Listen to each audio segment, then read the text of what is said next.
I know I've talked about this a lot, but I like to sing this song. This is really the worst thing ever. Well, no. Legs out, going forward. This is the worst thing ever. This isn't so good either. So you want to keep the pelvis tilted forward. And for some people, I was one of them, this is torture when you're first starting yoga. And think about, I actually have just how I was born. My hips are fairly open. Watch my lumbar here. The hips are tight. That causes this.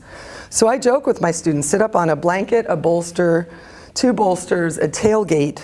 I don't care, as long as they're keeping that natural curve in their back. So that allows me, I'll turn sideways just so you can see that. That allows the natural curves in my back, which is safer for anything we're going to do from there. So generally speaking, twists are contraindicated for disc damage. However, I cut twists out and the obliques go all the way back into the I just like to say that, lumbar fascia. And when I cut my twists out, my back got worse.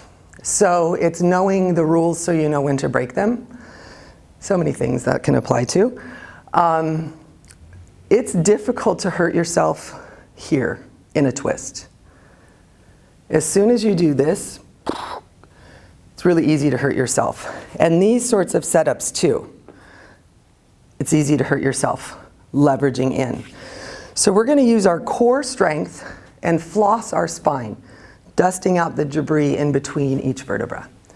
Draw the shoulders down and back. That's the other thing, people get a lot of shoulder injuries, and for some people this is not fun. So they could have this option, to just twist from here. If they do come up, watch for this. This is not so good either, this alignment. You want to lift the chest, draw the shoulder blades together. Try to keep the upper arm parallel to the floor. Not everyone can do that.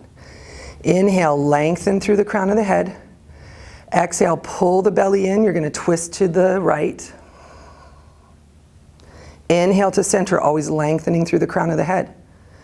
Exhale, belly in, twist to the left. Inhaling back to center. Exhale, twist the shoulders right, head goes left. So you're taking the spine in 2 directions. Inhale to center. Exhale, shoulders go left, head goes right. Inhale to center. Exhale, everything goes right. Now we're going to stay, but allow that right arm to come down behind you. Use that to help elongate the spine. The other hand is more decorative. You don't want to see where you're using it to pull or crank. Inhale tall. Exhale, pull up the pelvic floor, pull the belly in from the ground up, and you're looking over that shoulder behind you. Always encourage with the inhale axial extension, just to remind them so they're not letting their spine collapse.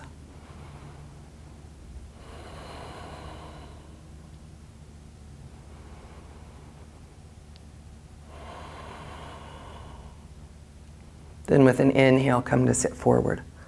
You can pause in the middle and notice the difference between each side of the spine. It can be profound. It feels like one side has been delaced and the other side's still really tight. I've been trying to break my own habit between sides, switching which leg is in front. I give students the option, but I tell them it's an option, they never have to.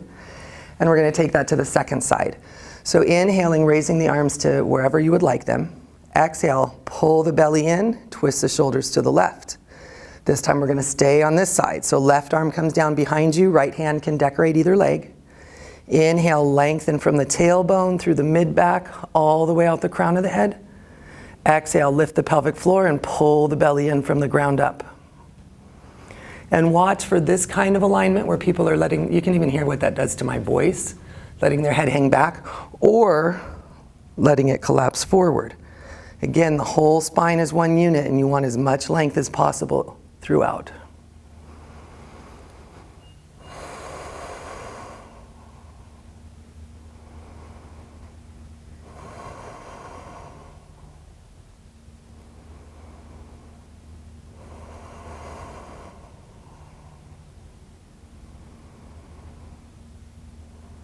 And then with your next inhale, slowly come to sit forward. For some people, they're going to need a forward bend after that. For myself, I can come forward and put my stomach towards the ground, and it doesn't round my low back or hurt my low back. But not everyone can do that. So we're moving to our backs anyway. We're going to come off our prop, scoot that out of the way, and come onto our back and hug the knees into the chest. So hugging the knees back in. When in doubt, hug the knees into the chest.